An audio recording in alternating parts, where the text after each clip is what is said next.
running schedule today is relatively simple. We're delighted to welcome for our first session Nidesh, Lawtoo and Lynne, Layton, both of whom will be presenting work on the curious theme of ideas lying around, which is famously a quote from Milton Friedman, suggesting that in a time of crisis, the ideas that can change the world, that become possible suddenly as everything falls apart, are those ideas which are lying around, which are available to us in this strange and uncertain moment. So we're going to be sort of beginning to talk about that in the present crisis, looking at different perspectives, and which will be introduced by our two guest speakers,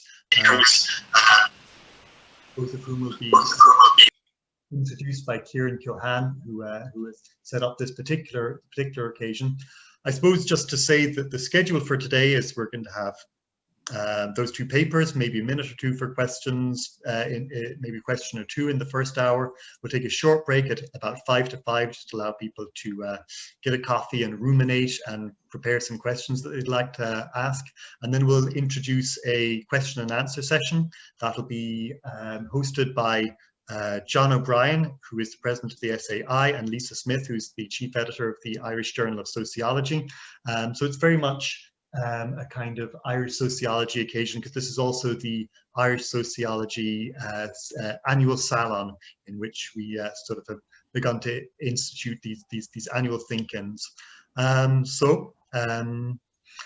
hope very much that you'll enjoy the occasion. I think all mics are muted, but we'll hear from everybody later, and don't hesitate to put any questions or difficulties in the chat, and we'll keep up with those kind of things.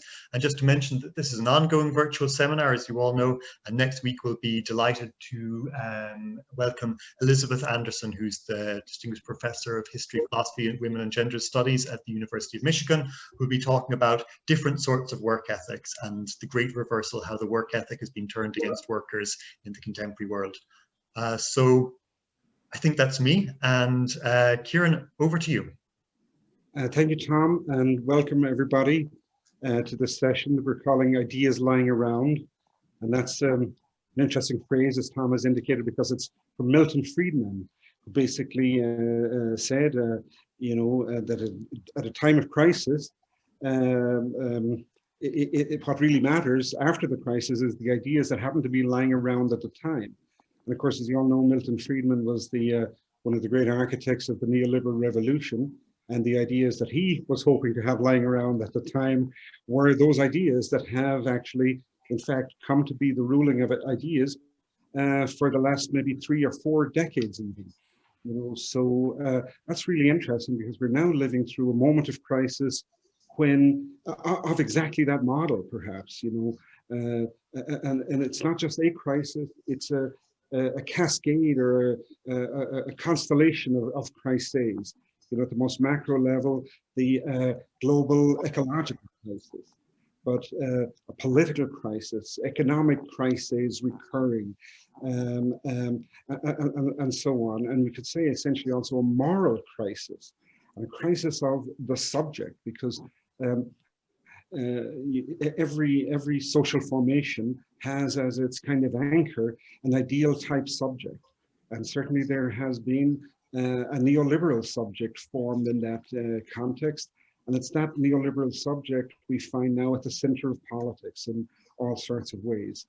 I guess one of the questions we have to ask, and one of the questions I thought in inviting Lynne, Layton, and Nidesh who talked to us would be, they have both written very, very perceptively about, as it were, this constitution of the neoliberal subject and how that subject is at the heart of contemporary politics.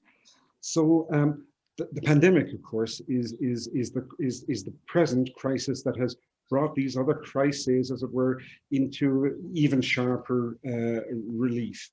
And we think of the COVID pandemic as a crisis of contagion.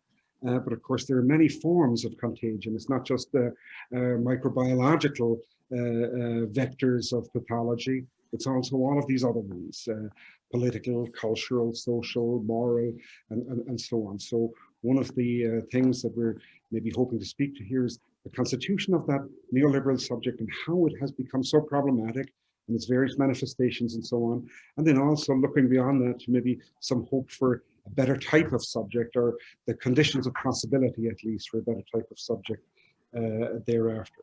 So Lynne, Layton and Nidesh Lawtoo, the authors of two very interesting recent books in the last year. Lens is towards a social psychoanalysis, culture, character, and normative unconscious processes. And Nidesh Lawtoo, New Fascism, Contagion, Community, Myth. And Lynne is a psychoanalyst associated with Harvard Medical School. She's a feminist and a social and cultural theorist. And Nidesh is at the University of Louvain, and he's the principal investigator of a major ERC-funded project called Homo Mimeticus. And with that, I'll hand you over to Lynne first, and then Nidesh. Thank you and welcome.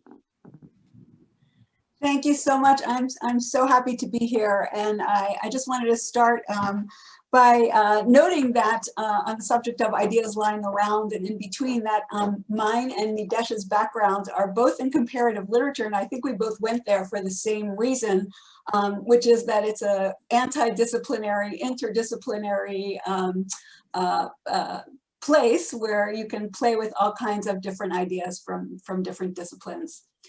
I'm going to start by talking about neoliberalism and in the current moment, and then speak to some of my work and then some new ideas. So yes, neoliberalism had definitely been an idea lying around, and it's one that has been deployed not only in the United States to feed corporate greed, but that also was articulated in the Gramscian sense with the long history in the United States of anti-Black racism. Foucault traced it back to the 40s in the United States as a reaction, an immediate reaction against the New Deal.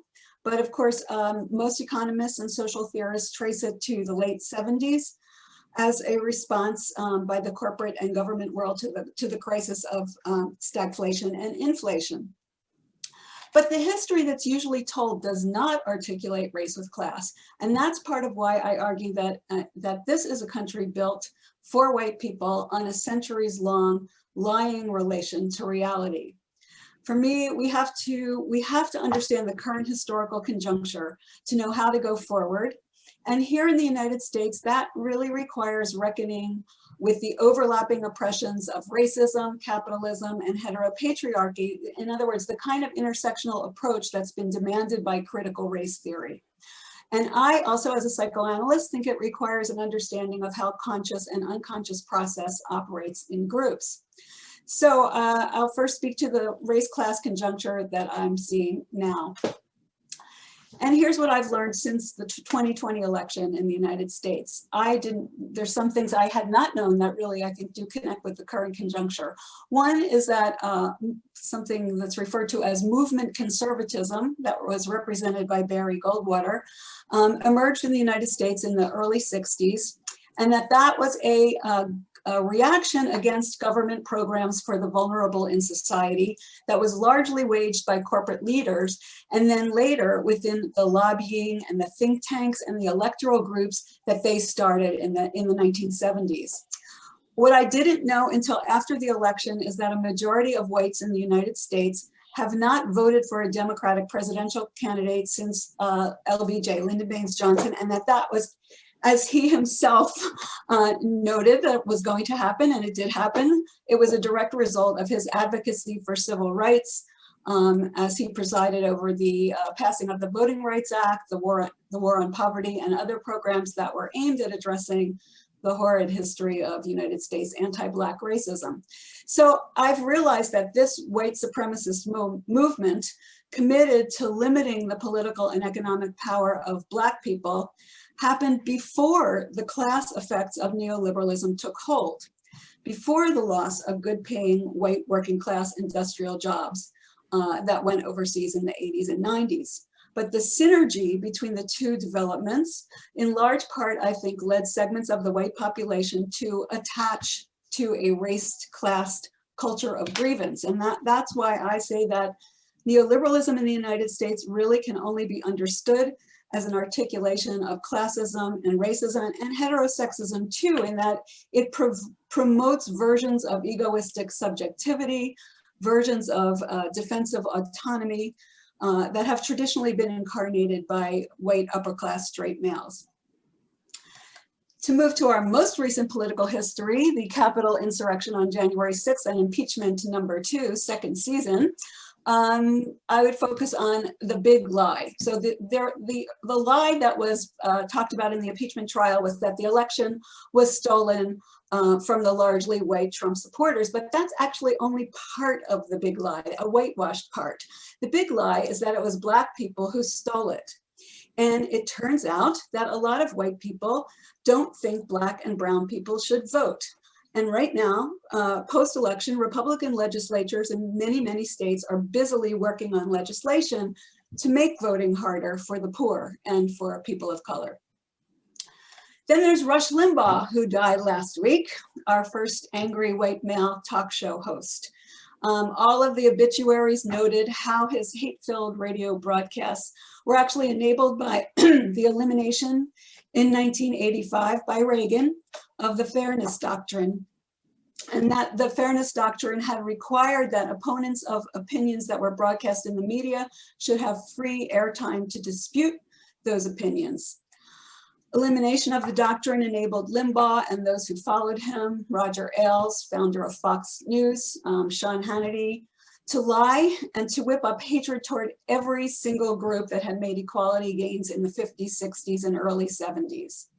So those shock jocks have given a focus to white resentment, particularly to white males without higher education.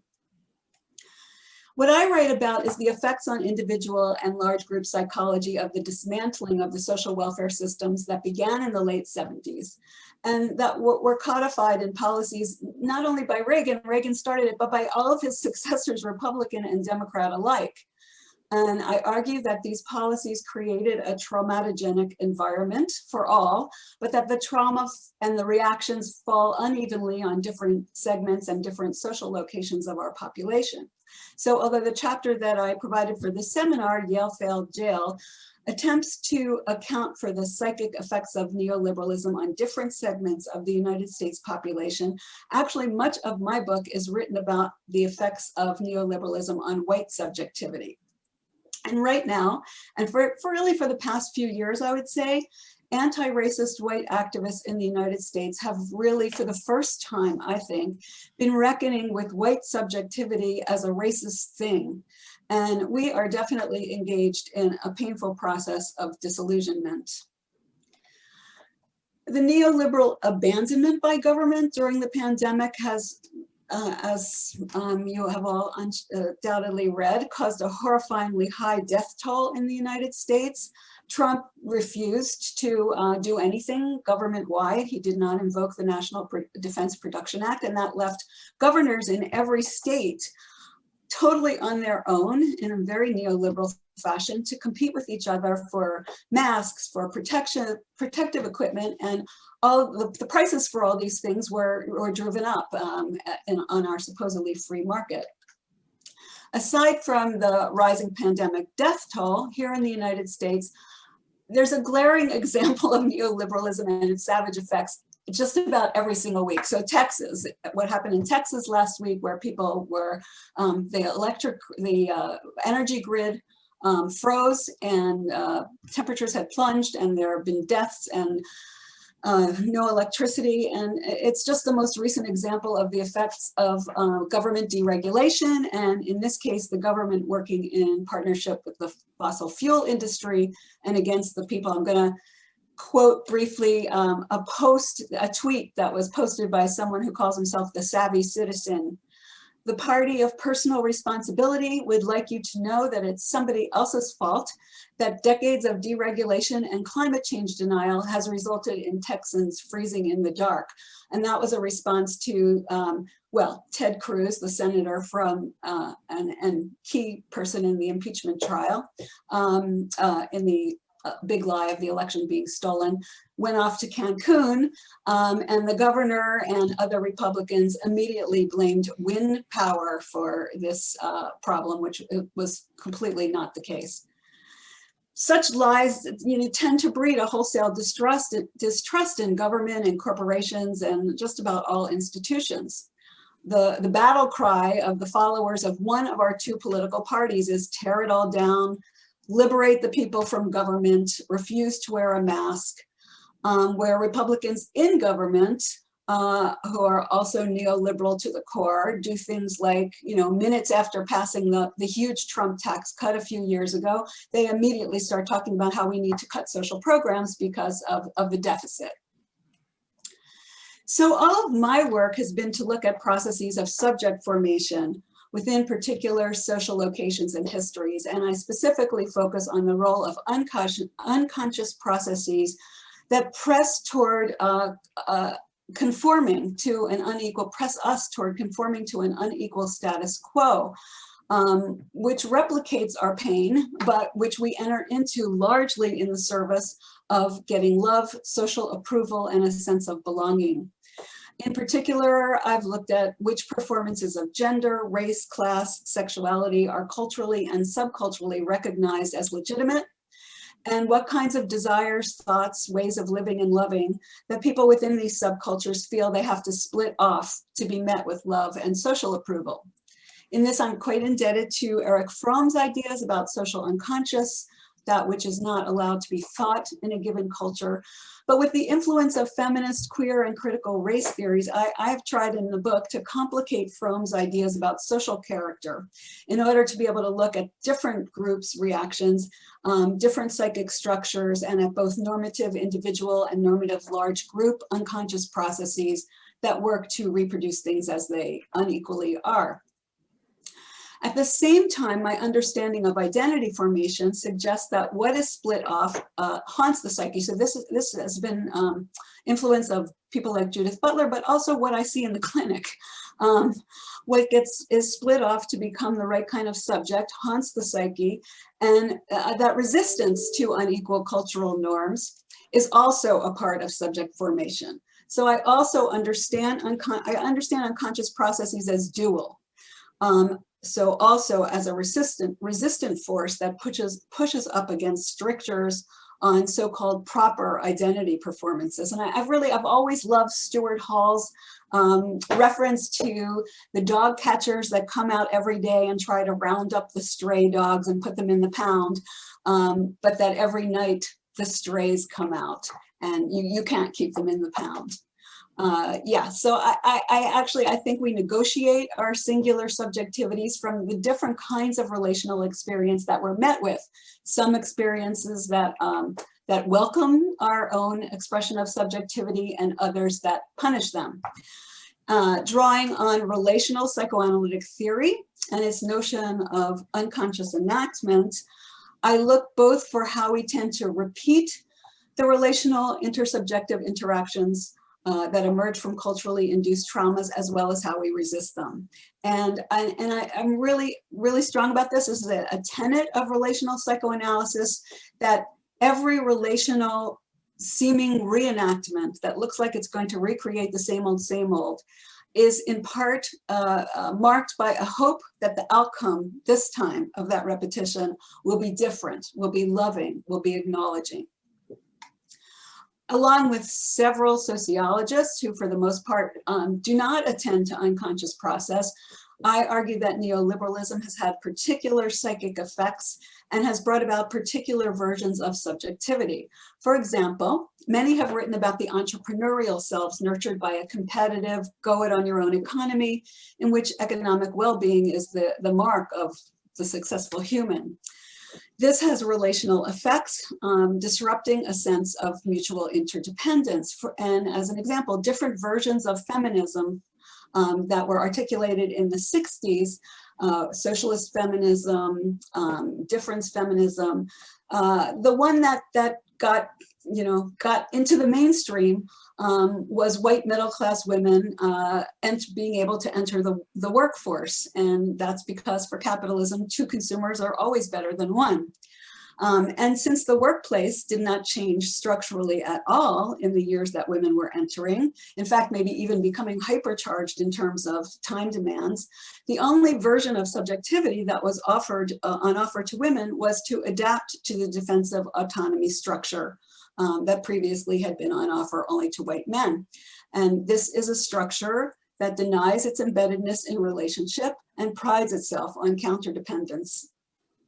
So as I said, I speak of these institutional structures as traumatogenic and as fostering split states that form narcissistic character structures in which, for example, we find difficulties regulating self-esteem. I'm not going to go into that now, but the ego-centered subject is one in this schema with a weak, not a strong ego, and I think Trump exemplified that par excellence.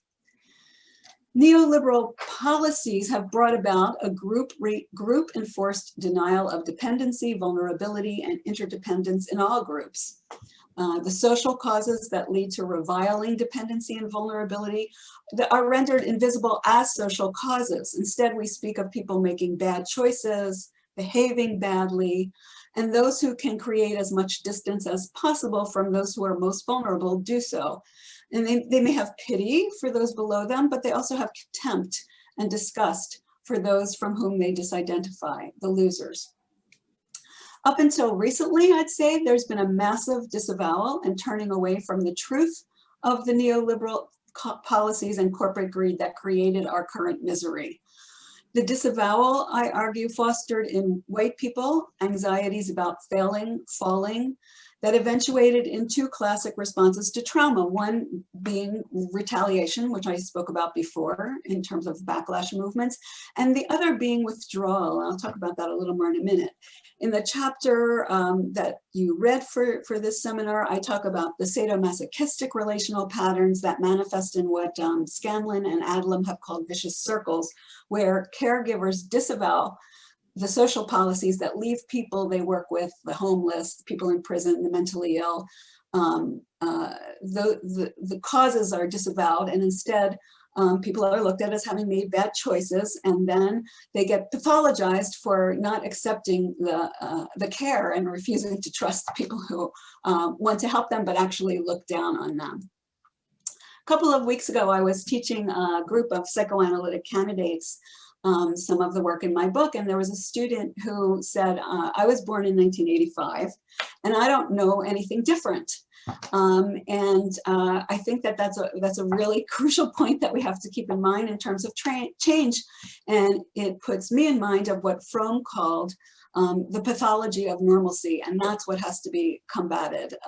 I'm old enough to know that yes, it was different even in my lifetime, because I grew up in that short period between what's been called the two Gilded Ages, and I did not feel that if I didn't go to Yale, I would end up in jail. So now I will move to the new ideas lying around and the hope. What's changed, I think, is that the pandemic has made us all more or less vulnerable with less shame about it. And that opens an opportunity for new ethics, new policies based in care, and that imagine us as interdependent. I said in the interview with you folks that I've heard on a webinar of a new economic democracy group that we're in a zero gravity moment where, and Tom spoke to this at the beginning, where we don't know where things are going to land. Mutual aid groups have grown up everywhere during the pandemic, but we've also seen other group reactions that double down on neoliberal ideas that the free individual is the one that the government can't make do anything for the common good, even wearing a mask. What's clear to me is that the relational circumstances in which subject formation occurs does not necessarily lead to a sense of interdependence or care for the generalized other, for the stranger. It really depends on the nature of relational experience, and the trauma can just as well lead to a doubling down on the disavowal of vulnerability, to what we see, which is care and attachment within one's own group, but formed the way Freud talked about in his paper on group psychology, around hatred of the outside other, to the kinds of dynamics Jessica Benjamin has called do or done to, which we've seen so much of in these years. That said, what I have found is that those privileged, white, liberal, largely professional middle-class groups who had for years opted to withdraw from this trauma have come out of their amoral familist cocoon, I include myself, after Trump was elected and his fascist tendencies became clear, and it became clear that the deep state he railed against that didn't exist now did exist with him. He created a deep state. But these white liberals have joined a variety of social justice movements and have become very active in electoral politics, in particular, organizing, phone banking, raising a ton of money, canvassing when they could, and fighting voter suppression. In the piece that you sent around on ideas lying around, beverage reforms were cited. So the counterpart here would be the New Deal, our version, paltry as it was, of welfare state policies. But the New Deal of the 30s largely lifted the fortunes of white people in the United States and those aspiring to be considered white, like Italian, Irish, Jewish immigrants. As I've said, part of what has motivated a large segment of white Republican voters is the fear of losing status to Black and brown people who they feel have been the biggest beneficiaries of government largesse. Biden's New Deal, in the wake of George Floyd and others' murder and the huge Black Lives Matter protests that followed, is actually inflected with concern for racial justice. And it's going big on government intervention. I think it's going to pass, and on a politics of care and equity without worrying about deficits. So that's the governmental rearticulation of an idea that was lying around from the New Deal and from the Great Society of Lyndon Baines Johnson. There's a huge resurgence of left-wing grassroots movement politics. Another place where I think we see evidence that subjects are never fully co-opted or subjected. This is particularly clear in the effect of the Black Lives Matter protests, how many white people joined it, and the now 6-year history of the movement for Black Lives Matter. And what I'm seeing is that just as queer folks refused to be quiet during the AIDS crisis in the 80s, so now Black, Indigenous, people of color, BIPOC folks are re-articulating ideas that were derailed after the 60s, after the Occupy movements, that there's a clear anti-imperialist coalitional call for decolonization, attention to the body and what needs to be healed, and racial and economic justice. And an example, I teach in a program that's all about decolonializing, but each year we have more and more students of color and more queer trans students of color and white students. And there is a rebellion in my program this year that has really been quite remarkable, and partly because they felt the program focused too much on oppression and not enough on resistance, and on teaching methods that they understood as white liberal methods. So everywhere people are reimagining curricula in white dominant institutions. I saw Robert Downs is on this program, and he and Faluke Taylor are doing that work in the UK, in London too. It's very exciting work that I'm drawing on from them. I myself am involved in a reparations campaign that has a spiritual element and is devoted to building a culture of repair that starts with truth-telling about our history. When we started 3 years ago, there has been a Black-led reparations movement that's been going on for at least 30 years, but no one in the mainstream was talking about reparations. And the bill to study reparations proposals in Congress had been stuck in the Judiciary Committee for 30 years. Ta-Nehisi Coates brought the case for reparations to the magazine reading educated public. And now there is a webinar just about every week on some aspect of reparations. And the bill itself has 167 co-sponsors in the House. I end my book with a call for an ethic of disillusionment, a call to white people to suffer the pain of truth-telling about the racist and classist history of the United States. And I do that because truth-telling is crucial, I think, to being able to build an anti-neoliberal culture of repair. So another idea lying around is prison abolition and defunding the police. Angela Davis, I heard on a webinar this summer, say that she never thought that prison abolition would become something that the mainstream, well, it's not the mainstream really, but that broadly social movements we're talking about. And that is definitely the case since the summer. On the left, you know, Black organizers like Stacey Abrams and her groups on the ground, Jim Clyburn, were totally responsible for Biden's win. So there's an extraordinary amount of grassroots activity right now, maybe more than ever since the 60s. And much of it is articulating class and race. For example, the environmental movement taking up environmental racism. A lot of activism against voter suppression and gerrymandering. These movements are intergenerational. There's a lot of elders like me, old 60s people, and young activists. I did read that Black Lives Matter protesters were kind of relieved that the elders couldn't come out during the pandemic and they didn't have to hear about how great the 60s were. I can take that. It's interesting, there's some disagreements I've been having on what the way forward is with some of my white male left of center friends who feel, who are still much more devoted to class and think that changes in income inequality are going to change race dynamics. I do not think this, so they're advocating dialogue with Trump supporters, and I really don't think that's going to go anywhere. My focus is going to be on fighting voter suppression, expanding the electorate. And I think I have to say, you know, one thing as a psychoanalyst I would say about this is that I think there's an unconscious thing going on where my white male colleagues need to be in leadership positions, and you're not going to be in leadership positions in these Black and Brown-led movements. And while a lot of women, more women seem okay with that than men, I'm talking about white folks. So I'm just going to end here, and I'm going to end in an Irish way with a quote that Joe Biden has used several times from Seamus Heaney. I don't know how it lands on you folks, but for me, it actually, every time I read it, brings tears to my eyes. And that part of the Cure at Troy is, once in a lifetime, the longed for tidal wave of justice can rise up, and hope and history rhyme. Thank you. Thank you, Lynne. That was wonderful. And thank you for your time, your timing.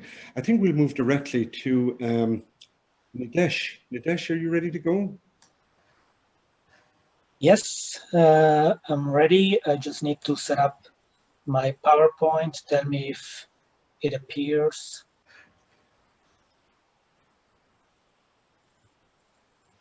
Do you see it on your end? Not yet. I wonder, Marie. Oh, yeah. There we go.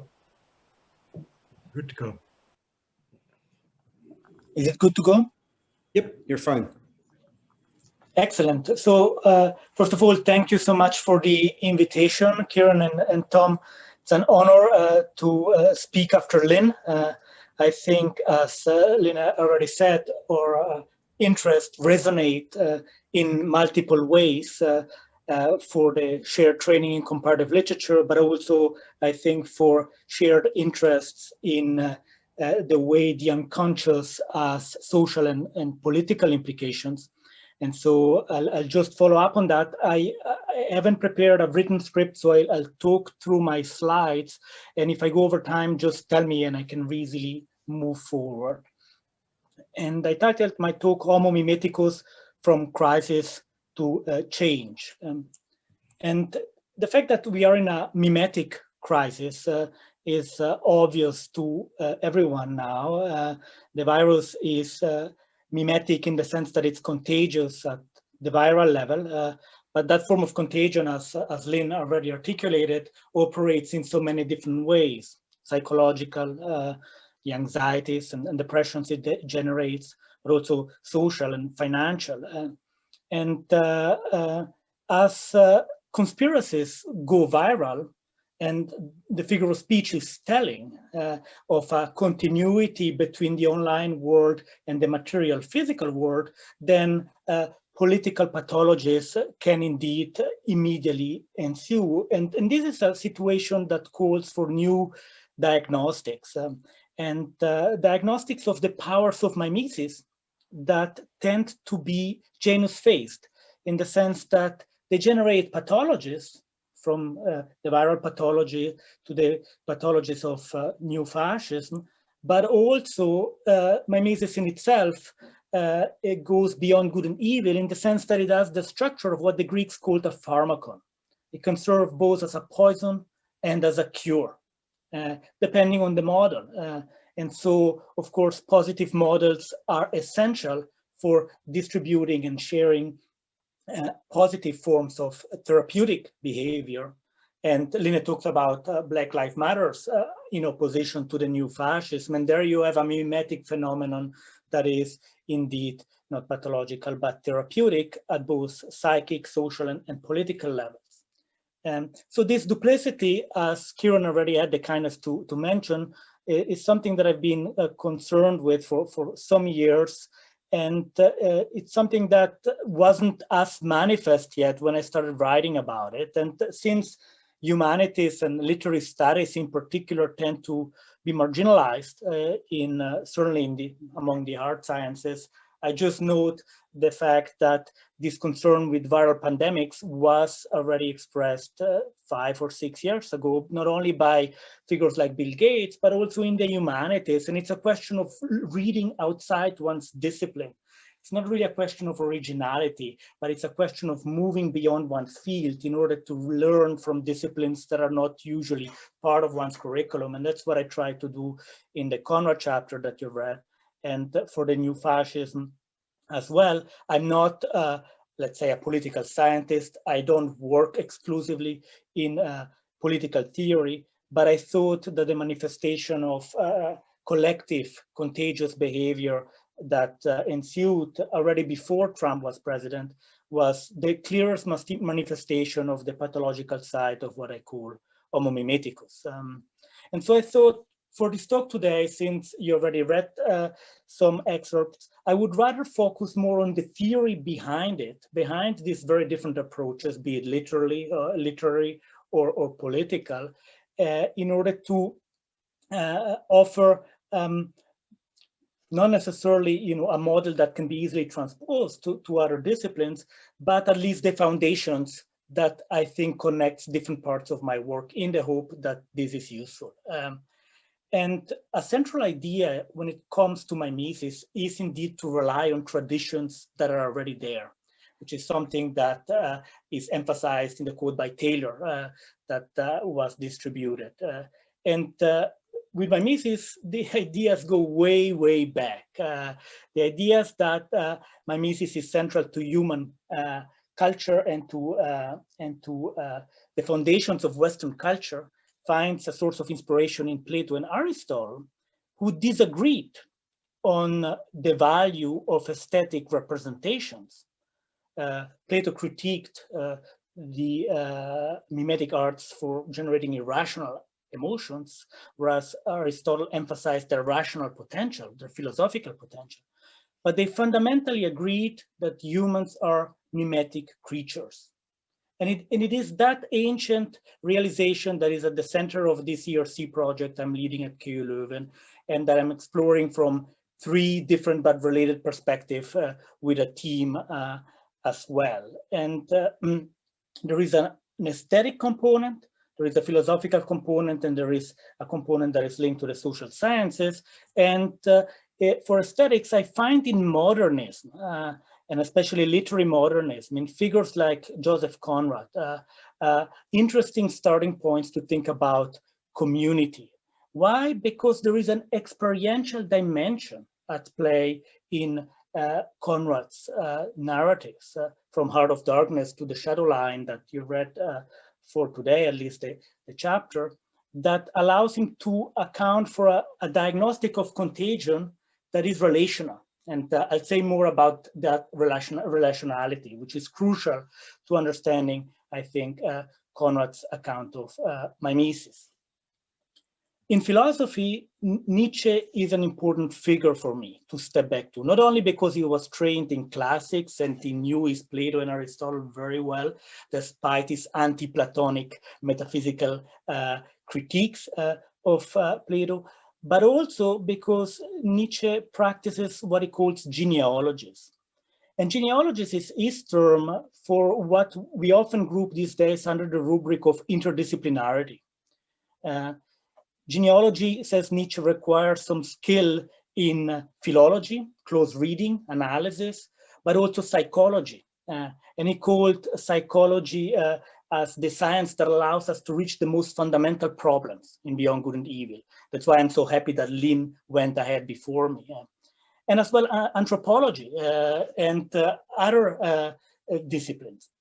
So there is an interdisciplinary component at play in genealogy that has an eye not only towards the past, but also towards the present. And as I mentioned already, the recent manifestation of new fascism, not only in the US, but also in Europe with figures like Bolsonaro, Orban, and so many others are indeed case studies that call for diagnostics that are attentive to the power of what I would call the mimetic unconscious. And I'll come back to that in a moment.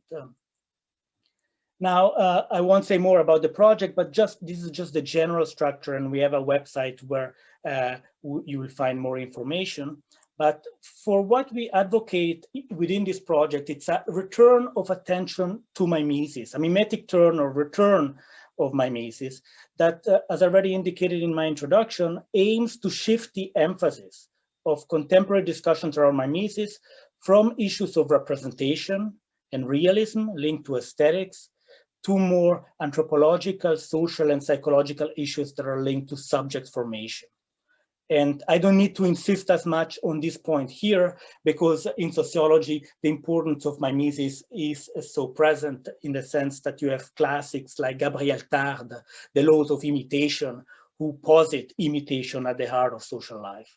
But what I want to stress is that there is also a notion of the subject as autonomous, based on an individual rational consciousness and on a self-enclosed ego that needs to be displaced or that is displaced in the notion of homo mimeticus. What homo mimeticus emphasizes is relationality. The subject is essentially relational and is tied unconsciously to others from the very beginning. And as I said, I'll come back to it. And I developed this notion of the cooperative community via writers like Conrad, precisely to tilt the emphasis on deconstructive approaches to inoperative communities that respond to the threat of fascism. I'm thinking of Jean-Luc Nancy's important work on community, towards communities that are confronted to the threat of survival in the face of catastrophe, where cooperation is essential. So these are some of the concepts that I'll come back to, but just in terms of images, if the male, white, neoliberal consumer in his car generates a certain image of autonomy that is no longer tenable in the age of the Anthropocene, then what we've seen during the pandemic is a call not only for material objects, but the famous balcony scenes. It's a call for relations, because my assumption is that relations are fundamental to what subjectivity is. And in a crisis, that relationality emerges as a need. What we miss is not more consumer goods, but we can take the pandemic crisis as an indicator of what we truly need as humans. And that is indeed relation with other human beings. Now, there is an important precursor when it comes to acknowledging the mimetic foundations of subjectivity that I'd like to acknowledge, and that is René Girard. René Girard is a French literary theorist who became famous in the 70s and 80s for his theory of mimetic desire. His fundamental assumption is that desires are mimetic, that what apparently distinguishes human beings for their individuality, each individual desires something different, is actually rooted in mimesis. Desire is imitative in the sense that it imitates desires of figures of authority, what he calls models or mediators. And if this seems counterintuitive, you can think of publicity. Publicity operates on the logic of mimetic desire. What we have very often is not information about an object of desire, but is a model with which identification is already generated, and the model directs desire towards the object. That's, in a nutshell, the starting point of René Girard's theory of mimetic desire. The second step in Girard's theory is that if two subjects reach for the same object, rivalry naturally ensues, and violence. And that you can see it in children. We all see it in children if you have parents or if you have younger siblings. But Girard's argument is that humans are not different, especially when it comes to situation of scarcity. So in a crisis, when there is a situation of competition for the same object, rivalry will ensue. And I note that Girard developed his theory in an academic context. Now, a job market in an academic context is in a situation of scarcity.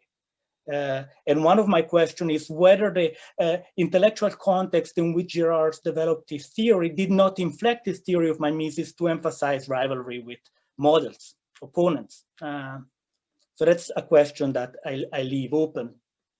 And the third famous step in Girard's anthropology is that in order to put an end to the rivalry and the violence that can potentially ensue, a scapegoat is very often designated, a figure that is serves to catalyze the aggression of the community against an individual that is very often innocent.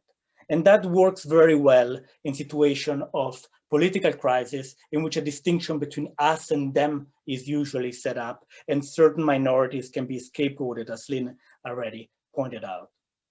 I noticed that the example that Girard gives of the scapegoat is Oedipus Rex, one of the privileged examples. And that's a play that starts with a plague. Now, Girard reads the plague of Oedipus as metaphorical of the crisis of difference that ensues from mimetic desire. Everybody is the same, differences are lost.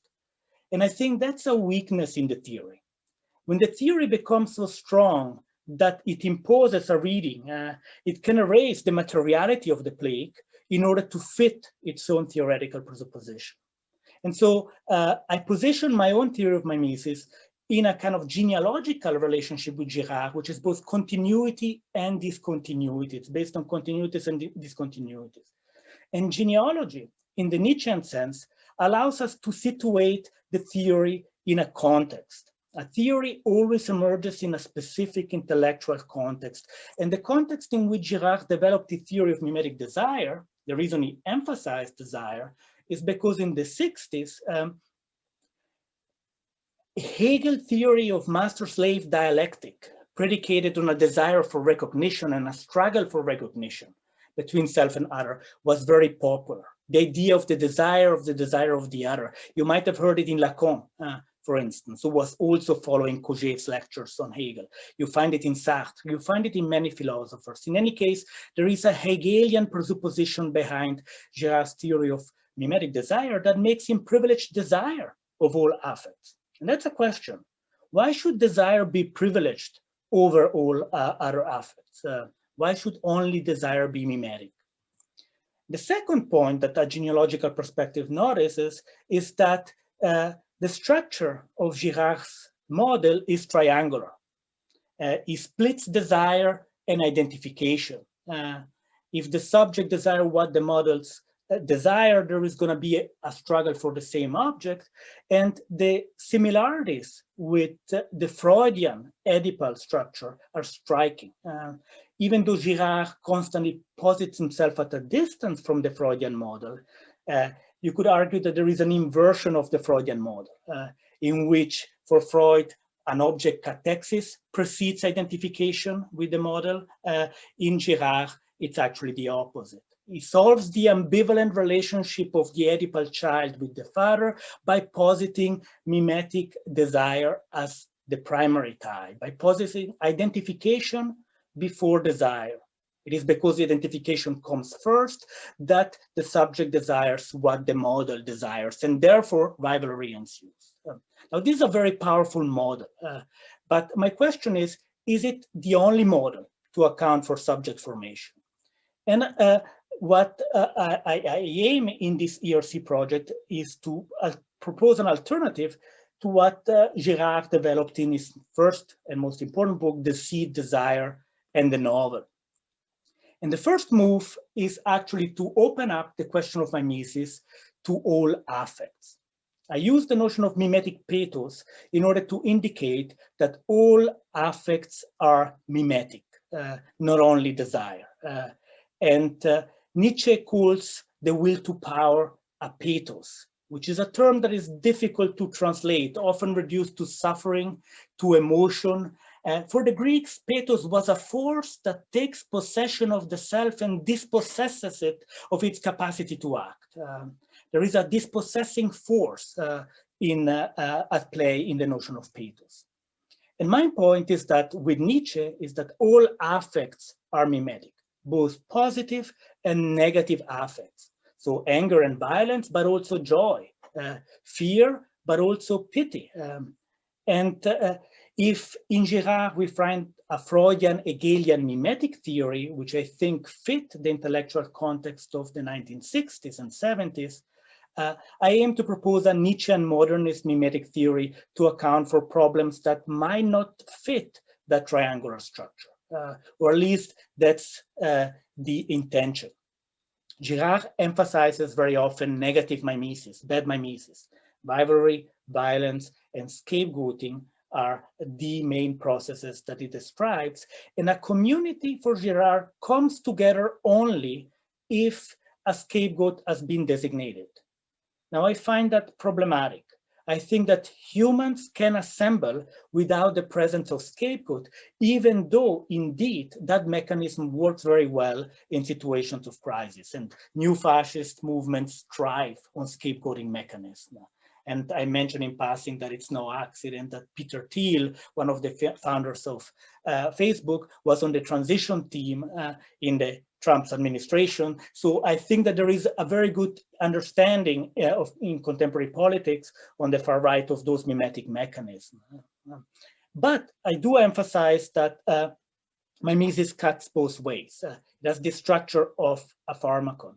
And if Girard develops a theological system, notice that it's always a trinity: mimetic desire, mimetic rivalry, the scapegoat, subject, object, and the model.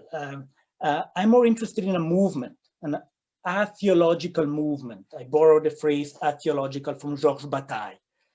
And the movement has the shape of a pendulum. And I think this pendulum resonates with what Lynne was diagnosing with respect to neoliberal subjectivity, in the sense that it oscillates, pendulum-like, between good and bad mimesis, if you want, but also sympathy and violence, community and fascism, pathos and distance. That's the concept that I borrow from Nietzsche, so that a certain form of vulnerability to affect can generate violent distances that are pathological, but also pathological. And I play on this dash that divides the pathos from the logos to indicate that humans are vulnerable to mimetic pathologies, rivalries, competition, and the violence that ensues. But an infection by a mimetic pathos can generate a critical logos to account for this pathos from a distance. And I think during this pandemic, something like that is happening. We are all affected by the pathos of the pandemic. And that experiential exposure to pathos allows, in certain conditions, to generate a logos that is therapeutic. And the concept that I use, this one of pathologies, is a version of Nietzsche's perspectivism. Nietzsche in Ecce Homo says that his longest exercise has been to look from a morbid perspective towards healthier concepts and values. And again, conversely, to look down from the abundance and certainty of rich life into the secret labor of the instinct of decadence. That is what I have practiced most. So a vulnerability to pathos, to pathologies, is not necessarily in contradiction with the ability to develop a critical discourse that understands and proposes solutions to these pathologies. That's the wager of Nietzsche's perspectivism. A passive infection by mimetic pathos can actively be turned into an affirmative logos on pathos. So notice that in this form of understanding, a form of affective implication is necessary in order for a critical thought to emerge. That it's both affective and experiential and theoretical. And in these pathologies, the reason I play on the dash is because it allows us to engage with different logoi, sociology, anthropology, psychology, so different logos on the psyche, on anthropos, on the social, that can be plugged in this structure. Now, I don't have time to give you an example of that, but I would say the community, the cooperative community is an example in which the pathologies of mimesis are at play. But I would like to end by emphasizing the concept of the mimetic unconscious, which I think resonates with Lynne's own interest in opening up the psyche to the social and vice versa. I propose the concept of the mimetic unconscious to account for an embodied unconscious, which is relational and intersubjective. So the unconscious occurs in between subjects rather than within the psyche taken in isolation. It goes beyond binaries like mind and body, self and others. Nietzsche speaks of physiopsychology, precisely to go beyond this dualism. And it doesn't set up a distinction between consciousness and the unconscious, but it accounts for different degrees of consciousness. There are different layers of consciousness, different degrees that we can tap into by paying attention to bodily movements and reflex reactions. So this unconscious is both personal, social, and political. And as I mentioned, it manifests itself in mirroring reflexes and habits and ways of life, but that are shaped through mimesis by our upbringing in given context, from the family to the school to the society and professions and churches we attend. The discovery of mirror neurons in the 1990s that pointed out that we respond to movement and facial expressions that activate the same areas in the brain that are responsible for those movements are actually just an empirical confirmation of what a tradition of philosophical physicians in the 19th century were paying attention to, and they were indeed opening up the psyche to the social. I'm thinking of Nietzsche, but I'm also thinking of figures like Gabriel Tarde, Pierre Janet, a long tradition that has been a bit neglected in the 20th century, but I think can be put to use in the 21st century. And the most manifestation of the mimetic unconscious are crowds. In a crowd, the mimetic unconscious is manifest. Emotions are transmitted from self to other in ways that are contagious and do not require much interpretation in order to actually be accessed. But also virtual publics, not only crowds, but virtual publics. Gabriel Tarde defined the public as a virtual crowd. People are connected to each other virtually by watching the same news at the same time. And that simultaneity operates on the mimetic unconscious, on unconscious mimesis. That's the term that Tarde used. And that opens up our vulnerability to conspiracies, for instance. We can ask how come a so-called rational subject can go in beliefs, in really felt, deeply felt beliefs that have no empirical support, but actually can be diffused quite effectively via new media. The mimetic unconscious as hypnosis and contagious and mirroring reflexes as a main entry. These kind of altered states that are always operative in interactions. We barely notice them. Deleuze would say molecular. They slip under consciousness, and yet they do inform emotions and thoughts at the same time. And the idea is then to move from a more repressive theory of the unconscious that has already been critiqued for a number of reasons by figures like Deleuze and Foucault, that was dominant in a certain society, the 19th century for Freud, towards a more mimetic hypothesis, which seems to speak at least to some of the pathologies that we're confronted to. And I conclude, maybe I'll skip the section on the shadow line since you read it for today, but maybe just to say that the gesture in this chapter is simply not to apply a theory to the text, but let the text speak for itself. If there is a pandemic, let's read it as a pandemic or as an epidemic. Let's not read it as symbolic of anything else. And take the lessons that emerge from the tale step by step. One of the lessons is that the head of the ship, the captain, cannot be disconnected from the body, that is from the body politic. And Conrad thinks of the ship as a mini state. And that is indeed a lesson that Conrad articulated well before politicians got infected by the virus, politicians who denied the virus.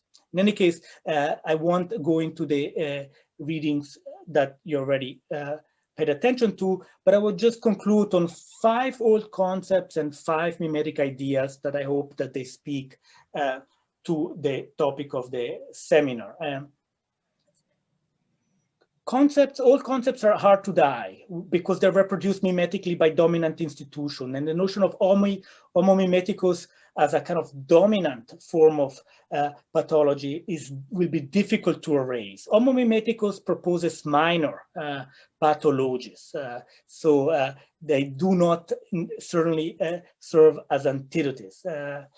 So in Homo mimeticus, as Lynne already pointed out, you have this notion of individuals that are autonomous, solipsistic, and profit consumer-oriented creatures. I'm glad that Erich Fromm was mentioned, who is not often mentioned among the critical theory group, but I think he is an important figure to review today. He was aware of the environmental crisis in many of his essays. He called attention to it. And my position, or the position of Homo mimeticus, is that humans are relational creatures and can only live healthily in relations of communal cooperation. Why? Because intersubjectivity is not something that is added to the subject. Intersubjectivity is what brings subjectivity into being. So intersubjectivity is primary, and that's a main difference between Homo mimeticus and the notion of Homo economicus as a neoliberal subject who always posits a strong ego from the very beginning. This intersubjectivity also allows for processes of becoming other. If we are from the beginning relational creatures, open to affect, open to pathos, it means that the structure of change is inscribed in the very texture of subjectivity, and brain plasticity and a number of discoveries in the neurosciences support the idea that we are plastic and adaptable. And that is a lesson that I think it's useful to remember in periods of crisis. We can adapt, not only in the sense to adapt to dominant structure, but create new structure, create new forms of life collectively. The third point, if the mimetic nature of desire emphasizes rivalry and scapegoating mechanism and violence, notice that Girard focuses on appropriative desire. It's always a question of the subject wanting to appropriate something for itself against another. I'm interested in the paradox of mimetic pathologies, and that is illustrated in the shadow line. The paradox is that in a situation of crisis, the closer we get to catastrophe, the higher the chances of cooperation and transformation actually are. They emerge, those movements, those grassroots movements of collaborations, they do emerge in opposition to the crisis as a form of survival that would have been difficult to imagine in a situation of status quo. So Black Lives Matter and so many other movements indeed are emerging so effectively because of the crisis. And last, mimesis in the digital age leads to the proliferation of interrelated social and digital and so many others pathologies like financial crisis, pandemics, conspiracy theories, and so forth. But those very same media operate as a pharmacon, what I said at the beginning, both poison and cure. The very same media can actually be used to disseminate forms of collaborative and therapeutic relations. There is one more point on which I end. The focus on the individual often leads to nihilistic phantom egos that I think Lynne analyzed beautifully with respect to neoliberal subjectivities. Egos that are not strong at all. They're porous and very much shaped by the dominant environment. And I would add also to phantom beliefs in imaginary afterwards. The fact that millions are spent to go on Mars and that beliefs in religious afterwards are very dominant still seems to me a sign of what Nietzsche called nihilism. And knowing that humans are made to change is perhaps the first step to generate changes in the only world that we have. And one of Nietzsche's lessons was that we have to remain faithful to the world. So on that note, I think I conclude. I think the new generations are already pointing in that direction. There are so many movements that give us hope, and seminars like this one are indeed urging us to think along and provide theories that hopefully will be useful in practice as well. Thank you very much. Thank you, Nidesh. Thank you very much. That was wonderful. Thank you, Nidesh and Lynne. Fantastically rich presentations, lots and lots to talk about. Now, I'm going to suggest that we switch off our cameras for just 1 minute, get a glass of water, whatever, and then rejoin for question and answer conversation led by Lisa and John. So thank you. We'll take a short break, but stay with us and come back in a minute or so.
Hello, Dr. Karen.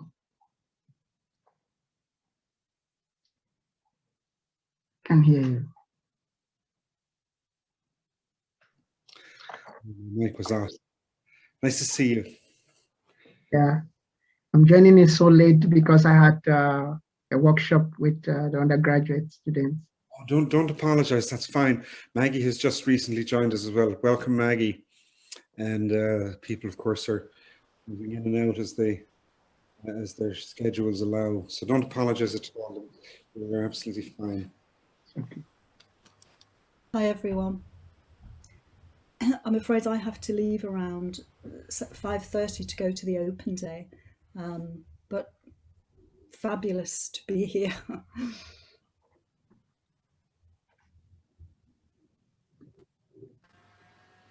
Maggie, good evening. Hi, Vitalis. Great to see you. Yeah. Roddy. I was really struck by what Nidesh said about the possibility of a feeling of a crowd and an emotion, even via social media. And I was thinking, you know, is there that possible across Zoom, across all of these boxes, because it's, you know, it's so different? And how do you know that everybody feels the same way? But yeah. It's a good question. Tard didn't have Zoom as an example. He only had newspapers, but he wondered about the power of newspapers to shape public opinion. And Zoom allows for more interaction, so it's a different medium in the sense that it's the number of people are not as big as the New York Times or big newspaper, and there are interactions as well at play that change the dynamics. So it's a good question.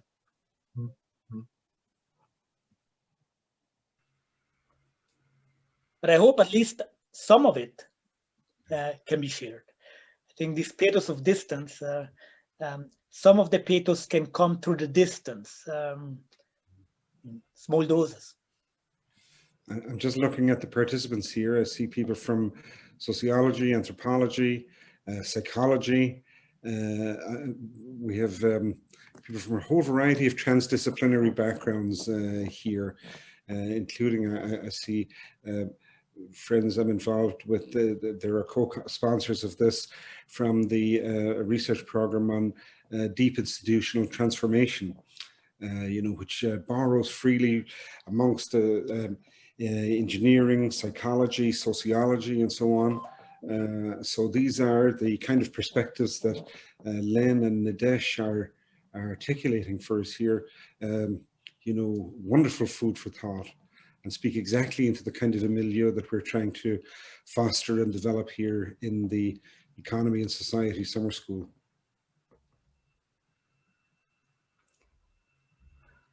John and Lisa, maybe we should, as it's just 15 minutes past.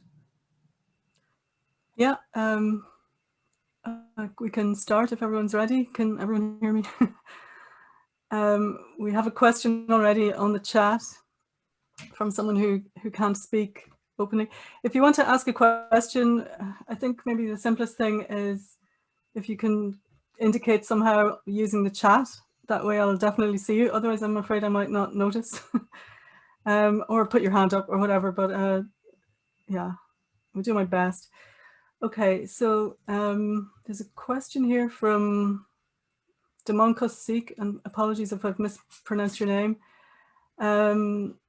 So they would like to ask your opinion on how to move forward from the entrapped neoliberal subject.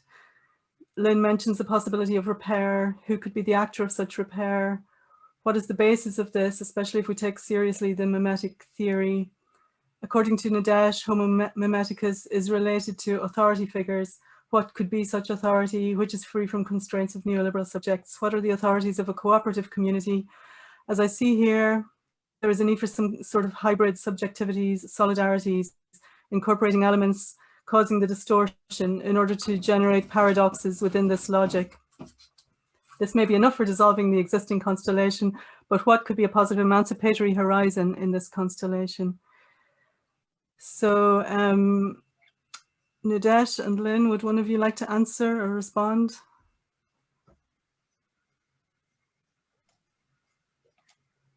I can say something, and I think the question definitely speaks to Nidesh's theory too. So one of the things that I was thinking about in listening to Nidesh, and I think it's connected to this question, is the question of leadership, and it makes me think of Freud's group psychology and the analysis of the ego, and we see such different models of leadership over in the US here between Trump and Biden. And what I've told my colleagues who I was talking about before, who think we should have dialogue, is I'm not going to spend my time in dialogue, but I think the policies are going to help people and change the dynamic. So that's on that more macro level. On the movement level, I think that these movements are focused on they are anti-neoliberal. They're declaratively anti-neoliberal. And so the people that are being drawn to those movements have suffered from neoliberalism, are aware of the suffering, are not denying their vulnerability. The people who are doubling down are still denying the vulnerability and disavowing it. So, and they're drawn to the leaders who feed that. That would be a small response to a very complicated question. Yes, it's a complicated question, and just to pitch in briefly, I was thinking of Freud's essay on group psychology and analysis of the ego as well, because in that essay, Freud posits the necessity of a leader to constitute the social bond, and indeed the translation of Le Bon's. Gustave Le Bon had written a book on Psychologie des Foules that Freud mentions at the opening of group psychology analysis of the ego, and actually discusses in the first chapter. And Le Bon spoke of a meneur, and he said a crowd needs a meneur. And Freud's translation of Le Bon's meneur is Führer. Now, of course, there is no anticipation of what is to come politically, but what is interesting with respect to authoritarian figures is that they had read these studies. They had read Le Bon and they had read Freud.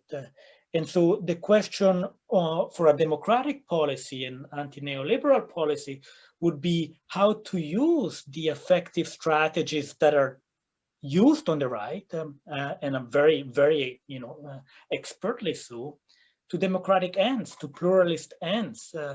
And indeed, the figure of the leader matters. Biden is not Trump, and the tone of politics in the US changed, and the entire world saw it. But the diversity of politicians who are involved at a local and minor level do kind of manage to disseminate, I would say, forms of what Deleuze would call micro-imitations, molecular imitations that do not necessarily require this dependency on the Führer, which I think is problematic, and that the tradition of crowd psychology calls attention to. So more horizontal forms of imitation that emerge from the bottom up, as opposed to this identification that operates on a vertical structure, would be a direction to go. Can I just jump in 1 second? Because I think actually that essay does speak to the differences between Nidesh's work and mine, in that Freud, he does start with Le Bon, but he contradicts Le Bon, because for him, it's not about contagion. And he spent most of his career arguing against the whole idea of suggestion, to elaborate the concepts of transference and identification and disidentification. And just speaking to the authoritarian enactment of what he describes, there's an Adorno essay that's just like goes point by point through the Freud essay to describe fascism and Hitler. Absolutely, and just briefly to follow up, because that is such a crucial essay. You're absolutely right. The notion of identification and transfer is the alternative, it's the Freudian alternative to the Bernheim notion of suggestion. Freud translated Bernheim's book on suggestion, and there are recent developments in the history of psychoanalysis that argue that there are actually many continuities between transference and identification and suggestion. And so it's possible to align Freud with that tradition as well, despite Freud's rejection of suggestion. And that is a question that I leave open, but I would argue that suggestion or transference or identifications are all interesting concepts to account for this form of mimetic contagions that we're discussing. Okay, thanks. Ian Hughes has a question.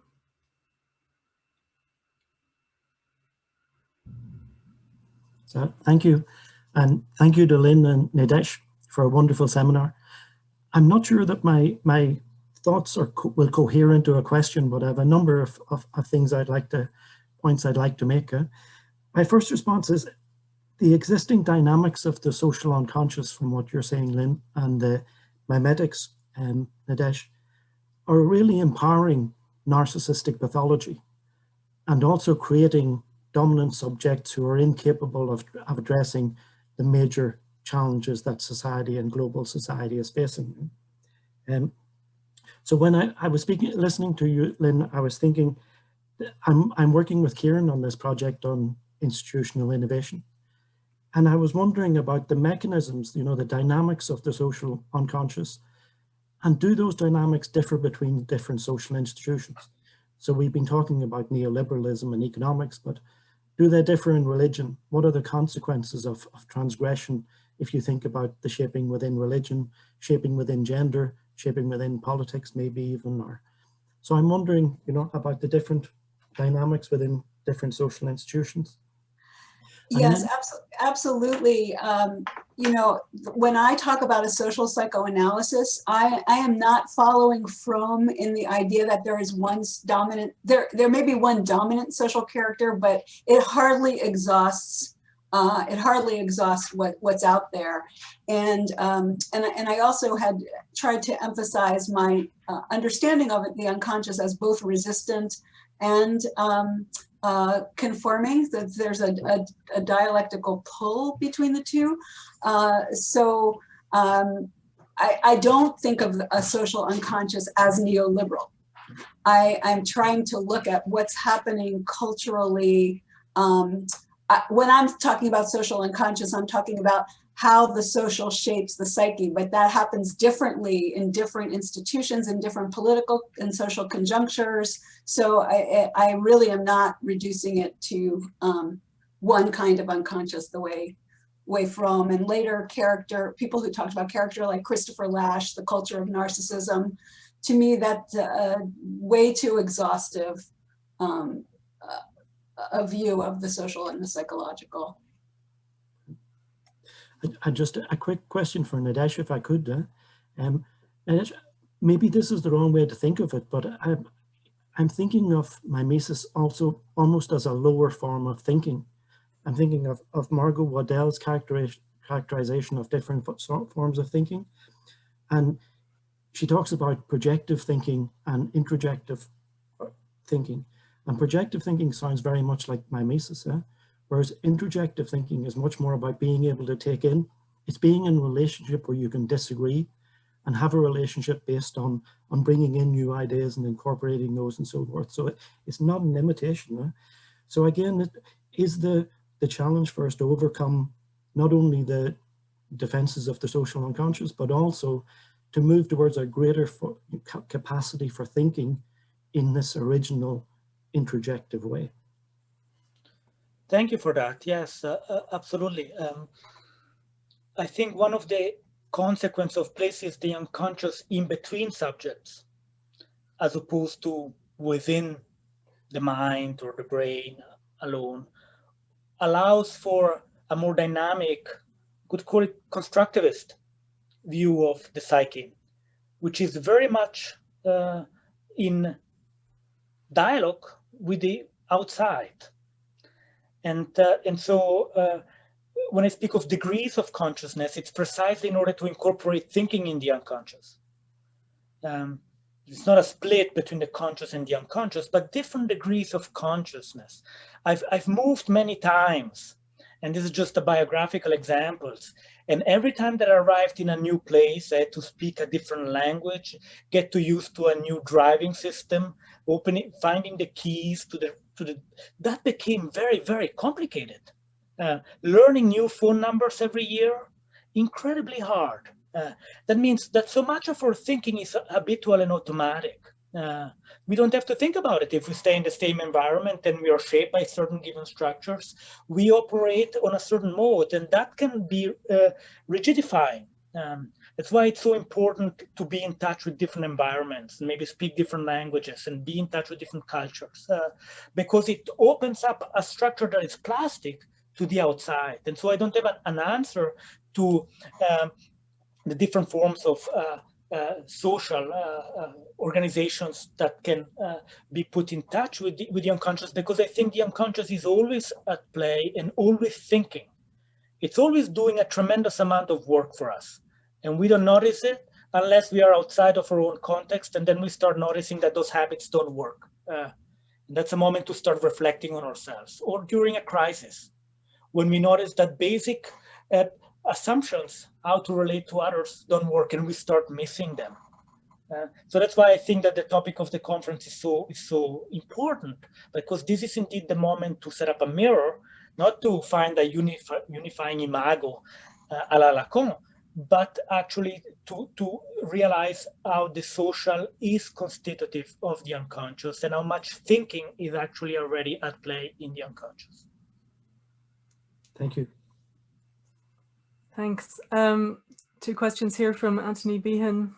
I'll just read them out. Is the future for American socialism, that is genuine socialism, or at least New Deal types economics, exclusively as an activity outside of structured state, national politics? That is the first question for Lynne.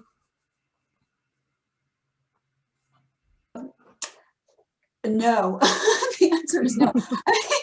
I think that what's really interesting right now in US politics is the push from below. You know, even in electoral politics, like the so-called squad, Alexandria Ocasio-Cortez, etc. So how successful those real socialist, pushes will be remains to be seen. But yeah, I think that the probably much of the movement's going to be an interplay between the government policies, which I don't know how far socialist they can go, because, it costs like something like, I can't even remember how many millions of dollars, like $10 million to have to buy a Senate seat, to run for the Senate in the United States.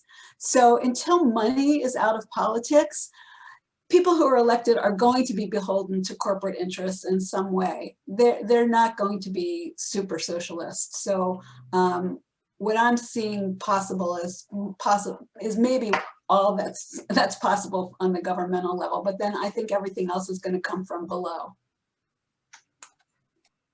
And the second question here is for Nidesh. Could you say a little bit more about mimetic pathos as an atheological movement? You said it was borrowed from someone, but Anthony missed the name.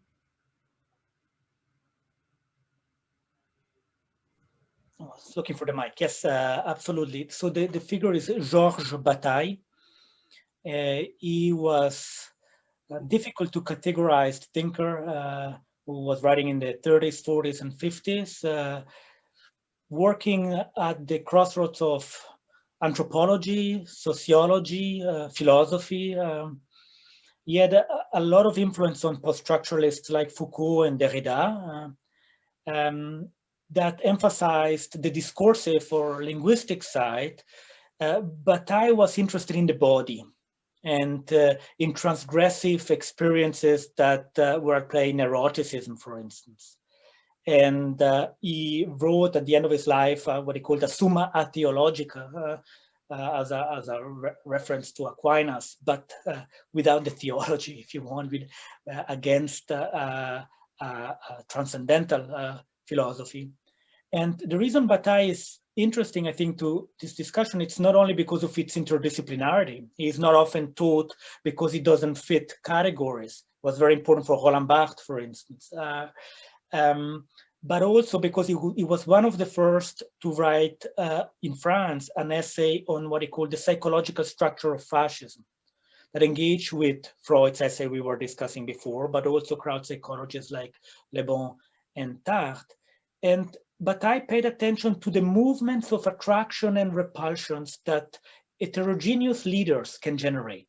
He had in mind Hitler and Mussolini, he quotes them, and he notices that they don't simply generate repulsion, but also attraction. And he compared them to what Kristeva would call abject matters. Kristeva was also drawing on Bataille. Erotic, abject subject matters that we might exclude from homogeneous society, certainly excluded from neoliberalism, but at the same time operates on the visceral register of life, on the mimetic unconscious, if you want. And so if you wonder why a figure like Donald Trump, with his sexual scandals, porn stars, and all of that, managed to generate or galvanize the body politic of a significant part of the population, I think that those movements of attraction and repulsion, pathos and distance, that Bataille diagnosed in the psychological structure of fascism are actually a starting point to think about that, or at least I argue this. So the name is Georges Bataille. Thanks. Thank you. John O'Brien, you have a question? Well, just to begin by saying, like, it's been a fascinating discussion, and I had a great time reading your work over the last couple of weeks. My question is really about, I suppose, kind of like hopefulness and where hope comes from, because I think that's something that I got from both of your work, is that you're presenting these kind of paths forward in different kind of ways. I suppose trying to think about kind of a unifying thing about the problem. You know, neoliberalism is giving a certain type of subjects. And to me, I think like what I got from your work is like, it's hubris, you know, it's a very hubristic subject who is separated, individualistic, grandiose, and all of these kind of things. And then this is creating all this kind of, I suppose, all of these problems at the top, at the middle, at the bottom. Now, just about the way that that kind of is dealt with, because obviously the opposite of hubris is like embeddedness, and you're both presenting this antidote of kind of like relatedness and I suppose a more humble view of the subject, and that we see ourselves as being open and composite and shaped by mimetic forces. And the first comment is just to Lynne, because I thought that you use like Gramsci, for example, about kind of this being one way we can see that a kind of a coalition can emerge. And I know you're also drawing very heavily on Bourdieu. But one of my problems with Bourdieu is that I always find kind of a lack of hopefulness in Bourdieu. I always find it kind of a closed circle where it's always a game of distinction. And I suppose I don't know, I don't want to be too hopeless. I want to go with hopefulness. But the idea is about, like, you're talking about these coalitions that are emerging in the USA at the moment. But from like a European looking on the USA, one of the extraordinary things that I think I feel I'm witnessing is that people who you would think of being in the middle class and being somehow kind of within the establishments are actually like falling out of the social compacts. And, you know, I'm wondering to what extent can we hope that there's some type of coalition building between people who are privileged and who have a degree of power, but then to how much is it due to actually the extraordinary situation where you have people who are literally falling into underclass, that's not the right word, but, you know, they're falling out of their class, which is kind of an incredible situation in a modern society. I might just ask that question first, and then I have a question for Nidesh, if it's okay. Okay, so also a very complicated and important question, I think. Let me start with Bourdieu. I agree with you. I speak to that in the chapter in my book that's focused on habitus and class. I speak to it in terms of talking about a class fraction that I find myself in that has actually, it's a conflicted habitus that is focused both on care for those who are in, you know, marginalized, so-called marginalized groups who are more oppressed in the culture, but also clinging to our privilege. So a few years ago, lead author on this was Helena Arseth, and Harriet Nielsen and I wrote a paper in Sociological Review, I think, called Conflicts in the Habitus, because we think that Bourdieu's concept of habit, he himself actually puts forward a more conflictual view in some places than in others, but we had some interview data that we drew on to talk about conflicts in the habitus. So I'm always looking, I think this is a response to your question, for conflict. And maybe that is another difference in the mimetic unconscious and the psychodynamic unconscious, that the key to the psychoanalytic unconscious is conflict. And so I find forces of hopefulness that can attach to various parts of the culture and forces towards conformity. Yeah, I'll leave it there. I hope that responded to your question. That's great. I mean, I think your chapter on the supermarkets, on the shopping centers, was great. Yeah. And my question for Nidesh is about kind of the positive aspect of mimesis that you're presenting in your model. Like, to me, I'm seeing a lot of Plato in it, you know, and the idea that, you know, you need, people will imitate a model, and the model can be kind of elevating, or it can kind of lead you downwards, and it can either be this kind of virtuous circle of like giving and receiving, and or else it can be revenge and resentment and kind of like a mimetic desire.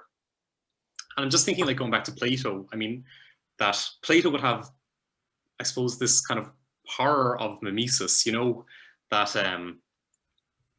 that, you know, obviously his reaction against poetry and his reaction against democracy is that these are like mimetic models. And when we think about like social media, I mean, this would be, you know, mimesis multiplied times 20 perhaps. And yeah, I mean, I suppose like his idea would be that the way forward is to go back to character and to formation. And I'm just, yeah, it's more of a comment on it. I'd love to hear what you would say to what I've just said, because I find it's a very interesting idea that actually we can look at this kind of positive model of mimesis, because I do see it, but it's just in the conditions of like mass media and kind of the contemporary nature of politics. And I suppose, like, you know, these games of distinction that we're playing, that Bourdieu talks about, how positive mimesis can actually play out. Yes, thank you very much. I'm glad to bring up the Plato, because indeed I find the Platonic model, no matter how problematic and anti-democratic it is, I find in it an interesting diagnostic, at least, of mimesis. The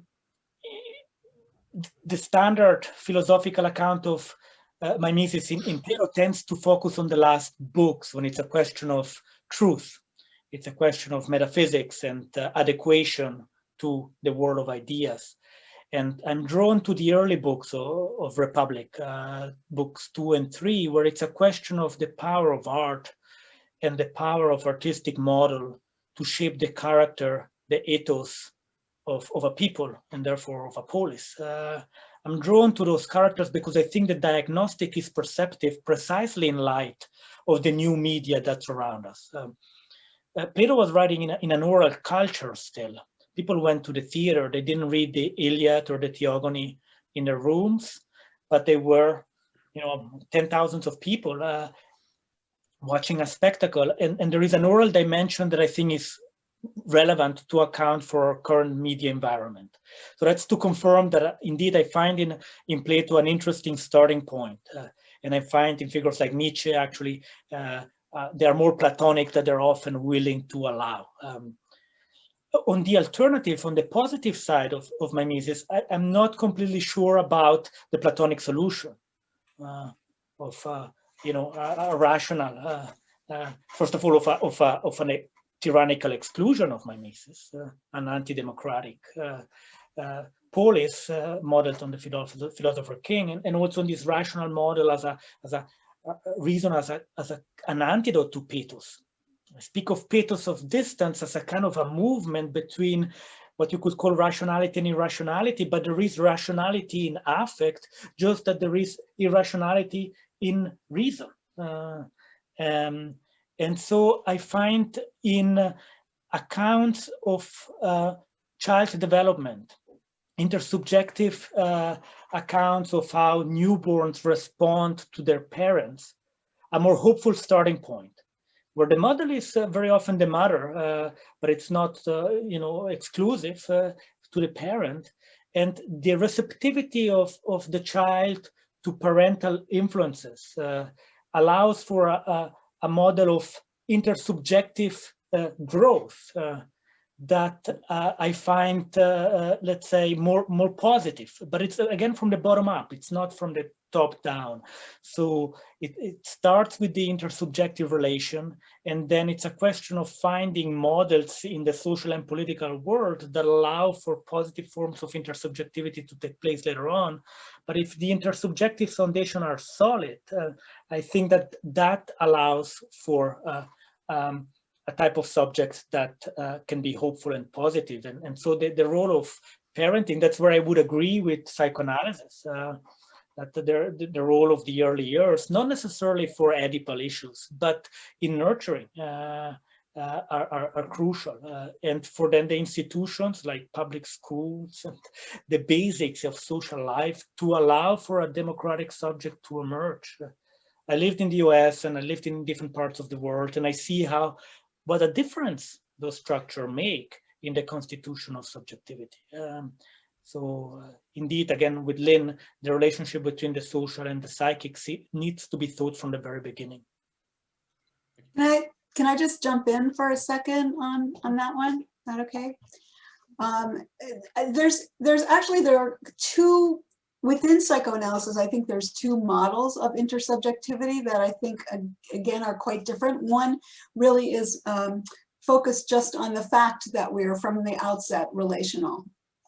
And the other you find in the work of Jessica Benjamin, for example, in which real intersubjectivity, where there's a capacity to actually recognize the agency of the other and the other recognizes your agency and you're related, what she calls the assertion recognition dialectic, hasn't been screwed with. And so intersubjectivity in that model is it's a developmental achievement. It's not a given. And so, you know, I think there are people who do this. This isn't my thing, but Lakoff looks at the difference between family structures of Republicans and family structures of Democrats and finds that the family structure in Republican families is much more oriented toward authority, tradition, submission. But you know, I can't verify that. Okay, thanks. A question from Melissa Meyer.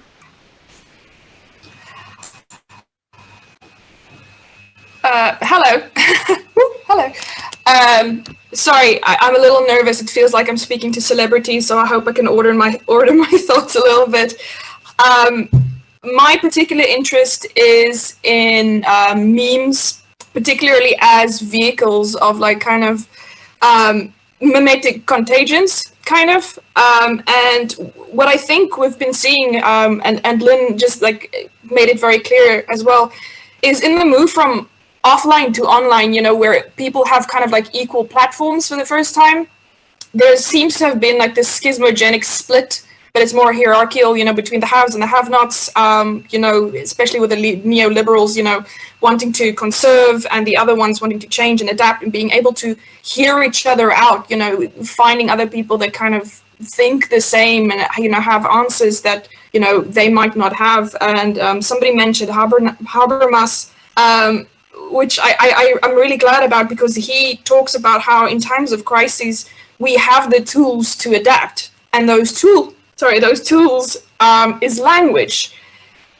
But he also goes on about, you know, how language enables collective learning. So my question is more for Nidesh about, to what extent does he think that collective learning relates to mimicking? Because the one kind of implies, you know, staying together, forming this community, while the other one is more like adapting.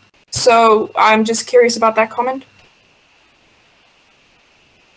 Yes, good question. I'm not sure I have a good answer for it. My understanding of mimetic communication is a bit different from Habermas in the sense that it's not only linguistic. It's based on facial expressions, gestures, tonality of voice, and doesn't presuppose that degree of common understanding that the Habermasian model kind of presupposes. Habermas was an enemy of Nietzsche and Bataille and those figures that I've quoted. But that doesn't mean that there cannot be dialogue between these two traditions. What comes to mind with respect to the memes, and I think we haven't talked about, and that is important to consider, is how fast new technologies are adapting to exploit the mimetic unconscious of users. Algorithms amplify the mimetic unconscious of users to the ends. I mean, indeed, Plato's nightmare of the allegory of the cave could not be more clearly exemplified by the power of algorithms to tap on our predispositions of our own interests, and by a feedback loop, generate bubbles that are very difficult to break out from for anybody. And this is apolitically on the left and on the right. It's very difficult for people on the left, like myself, to have an insight on how far a certain conspiracy can go or a certain political movement can go if I'm not part of that bubble. And so I don't have an hopeful answer there, because I think that those algorithms, not the means themselves, but the technologies, are really exploiting the mimetic faculty for the worst. And if there is a defense, well, once again, maybe I'm too platonic, but education is a starting point. And what we can do within the family and within the school is absolutely crucial. And if I grew up in a tradition of critical thinking and critical reading that obsessed about the text, and we got to be rigorous about reading the text, I think it's very important. But those skills need to be extended to read the power of new media to tap into our brains. And I think that new strategies of reading are badly needed, and we need to speed up on that front. Oh, thank you. That was very helpful and insightful. Thanks. Okay. We're nearly out of time, but is there another question? Tom Boland? Yeah. Thanks everyone for very fascinating discussion, and Nidesh and Lynne in particular. I wrote out my question just in case my internet failed, because we have a storm here, which goes like this: thanks for the very dark papers, but with hope also in them. And I've got a question for each of you. What turns the spiral of pathology or the spiral of mimeticism round? I think it might be a nice place to reflect at the end of this. Is there an identifiable moment in which the pathological subject turns around? Is there any hope for turning around? Or the mimetic process, what can turn that around from a negative spiral into a positive spiral? So maybe to Lynne first, I suppose, on the pathological subject. How does that subject become redeemable, convertible? So I think here Nidesh's work and mine do come together in this idea about catastrophe creating opportunity. Like as I was saying, I think that all of us have been subjected to the same catastrophe in the pandemic, and it's brought very clearly to the forefront what the problems of neoliberalism are, the devastating effects of neoliberalism. We have not had a government functioning in this country to address the pandemic.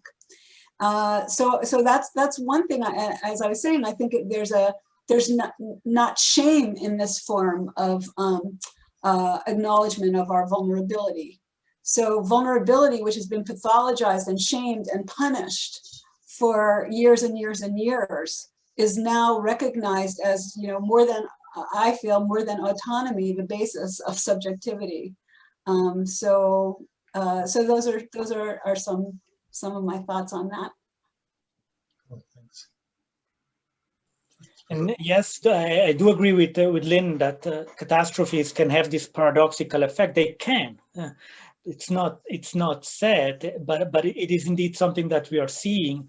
The structure of the pendulum from right to left on politics, it's easy to see. The question is how to move out of that pendular structure in which we fear a return of far-right movements after a parenthesis of democracy. And I don't have a particular solution there because my focus starts from more subjective, intersubjective, and aesthetic literary approach. But maybe I borrow a literary metaphor from a sociologist that I think is important. His name is Edgar Morin. And unfortunately, it's not as well known in the Anglophone world because it's not translated, but he belongs to the names of Bourdieu and the figures that we have been quoting. He was a rival of Bourdieu. Bourdieu wrote a scathing review of Morin's book on sociology, so that didn't help. Morin uses the image of metamorphosis. Come from the animal world. A metamorphosis is a form of catastrophe for the caterpillar that goes through a process of disaggregation and transformation that is close to death.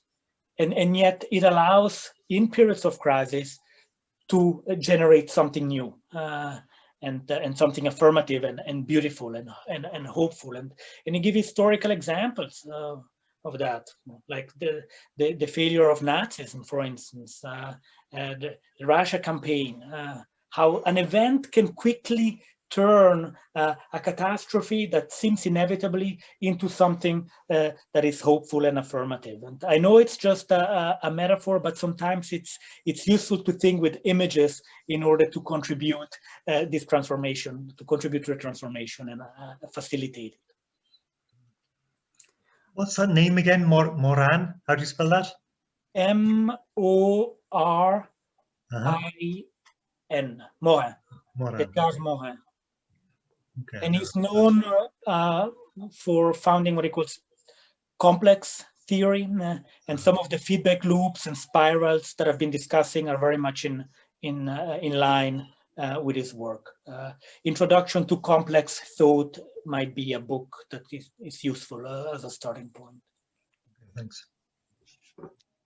Okay, thanks everyone. Any other questions? Any final? No. I might just ask a quick one in the last 2 minutes, sorry. Mostly it's primarily to Lynne. I wonder if we can even begin to imagine a world where this instrumentalist version of individualism is disappeared and that we have something else replacing it. And one thing that really strikes me at the moment is the rise of this norm of authenticity as a critique or a refusal of instrumentalism. So varieties of individualism in circulation, which isn't a reaction really to the corporate marketization of individualism, but it's just another form of individualism, and it does get marketized too. But I find it hard to imagine a different norm of subjectivity having a grip on the popular imagination. I think we're only in a temporary mode at the moment where vulnerability is recognized as a feature of human life. I think the pendulum will swim back. I just wonder what you think about that. So I fear the pendulum will swing back, but and I don't know this what you're speaking to in terms of authenticity, but I do know that I'm old, so I experienced a less instrumental form of society. Now, it was largely for white people, that form that I experienced. And just to go back to the previous question, the other piece of catastrophe in the United States has been the recognition of police murders of Black people, the white recognition of police murders of Black people, of the fact that the pandemic affected brown and Black populations far greater than white populations. And I do think it's led to, at least in the circles that I know of, how prominent they are, I don't know, to what Bion talked about as a way out of catastrophe, which is truth-telling. And so I see hope there too, that there is a movement in the United States towards truth-telling, way more voices allowed into the public sphere than have been before. And I am hopeful, I'm hopeful. Well, on that good note, if there's nobody else wants to make any final comments, I think we can finish up there and thank our fantastic speakers and all our questioners for the participation and a wonderful discussion overall. Thanks very much. Yes, Thank you. Thank you all. Thanks for having us. Yes. Thanks, everybody. Tom, did you want to speak for a moment about the continuation of this series and so on? Tom Poland? I was rather hoping that you would say something inspiring at the end as the particular host for this. Having a mimetic spiral here, you know. Okay, you know, but it's like a hospitality competition, you know, as we do in Ireland. No, tea for you. No, you must. You know, yeah, you put me on the spot, Kieran. So I suppose I'd like to just join Lisa in thanking Lynne and Nidesh and Kieran and everybody who came and everybody who participated, listened, asked questions. We'll be continuing in the future. Next week is Elizabeth Anderson. Our times move back and forth, but I mean, it really is, I think, so important in this time. Lynne was mentioning voices and the multiplicity of voices and the importance of making that space to talk these things through, because the plowing your own furrow of academic production is, in a way, the dead end of neoliberalism for us too. This eternal individualistic performance scholarship. So making these spaces to talk is actually better for all of us in many ways, and we all gain from it, I would suggest. So that's hopeful, isn't it? So we hope to see you again, and that's cheerio. Have a good evening. Thanks very much, guys. It's brilliant to see you all. Thanks, Tom. Thanks, guys. Bye.